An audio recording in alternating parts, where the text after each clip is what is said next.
అందరికీ నమస్కారం. ఈరోజు మనం పుష్యమాసం ఎప్పటినుంచి మొదలవుతుంది? పుష్యమాస ప్రత్యేకతలేంటి? అలాగే పుష్యమాసంలో శనైశ్వరుడిని ప్రత్యేకంగా పూజిస్తారు. శని బాధలు పోవాలంటే మనం ఏం చేయాలి? ఈ విషయాలన్నీ తెలుసుకుందాం. చంద్రుడు పౌర్ణమి రోజు పుష్యమి నక్షత్రంలో ఉండడం వలన ఈ మాసాన్ని పుష్యమాసం అని అంటారు. శనేశ్వరుడికి ఎంతో ఇష్టమైనది ఈ పుష్యమాసం. ఈ సంవత్సరం పుష్యమాసం డిసెంబర్ 20వ తేదీ అంటే శనివారంతో మొదలవుతుంది కాబట్టి ఇది ఇంకా ప్రత్యేకం. మిగతా అన్ని మాసాలలో శనేశ్వరుడికి పూజలు చేస్తే ఇచ్చే ఫలితం కన్నా పుష్యమాసంలో చేసే ఫలితాలు చాలా ఎక్కువ ఫలితాన్నిస్తాయి.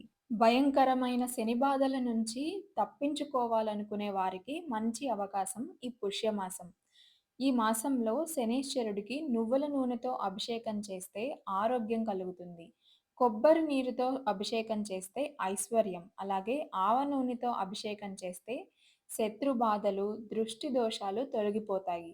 ఈ పుష్యమాసంలో ఉదయం సూర్యోదయం కంటే ముందే లేచి ఇంట్లో పూజ చేసుకొని శివాలయానికెళ్ళి ముందుగా నవగ్రహాల చుట్టూ ఓం సం శనీశ్చరాయ నమః అనే మంత్రాన్ని జపిస్తూ 25 ప్రదక్షిణలు చేసి నవగ్రహాల చుట్టూ ప్రదక్షిణ అయిపోయిన తర్వాత బయటకు వచ్చి కాళ్ళు చేతులు కడుక్కొని తల మీద కొన్ని నీళ్లు చల్లుకొని ఆలయం లోపల ఉన్న శివయ్యను కూడా దర్శనం చేసుకుంటే పూర్తిగా శనేశ్వరుని అనుగ్రహం కలుగుతుంది. కాబట్టి అందరూ కూడా పుష్యమాసంలో శివాలయానికి వెళ్ళి నవగ్రహాల చుట్టూ ప్రదక్షిణ చేసి శివయ్యని దర్శించుకొని శనీశ్వరుని బాధల నుంచి ఉపశమనం పొందాలని కోరుకుంటూ వీడియో నచ్చితే ఓం సం శనీశ్వరాయ నమః అని కామెంట్ చేసి, లైక్ చేసి, షేర్ చేసి, సబ్స్క్రైబ్ చేసుకోండి.